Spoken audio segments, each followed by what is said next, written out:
किंवा एखादा बिझनेस मग त्या बिझनेसचं सुद्धा पॅन कार्ड असतं. लक्षात येते मला काय सांगायचं तुम्हाला? तर त्या पर्टिक्युलर बिझनेसचं पॅन कार्ड असेल हां, तर मग त्या बिझनेसचं जे पॅन कार्ड असतं, तर त्या पॅन कार्डपासून मग एक जी-एस-टी नंबर बनवला जातो. काय बनवला जातो? म्हणजे गव्हर्नमेंटकडे आपल्या 2 गोष्टी असतील. जेव्हा आपण बिझनेस रन करत असू, तर महत्त्वाच्या 2 गोष्टी असतील. एक असेल पॅन नंबर, एक काय असेल? आणि दुसरा असेल जी-एस-टी नंबर. दुसरा काय असेल? पण जी-एस-टी नंबर कोणी काढायचा? त्याच्यासाठीही काही कंडिशन्स आहेत. त्या मी तुम्हाला इकडे डिटेल्समध्ये सांगेन. पण मी तुम्हाला आधी डिटेलमध्ये काय एक्सप्लेन केलंय? पॅन.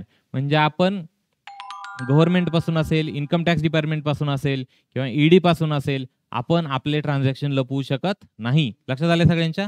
त्याच्यानंतर बघा, अशी काही इनव्हॉइस असते. इनव्हॉइस आपण नंतर बघू. पण इथं काही महत्त्वाच्या गोष्टी मेन्शन केल्यात. सी-जी-एस-टी आणि एस-जी-एस-टी. काय म्हटलं मी? सी-जी-एस-टी आणि एस-जी-एस-टी. सी-जी-एस-टी म्हणजे काय?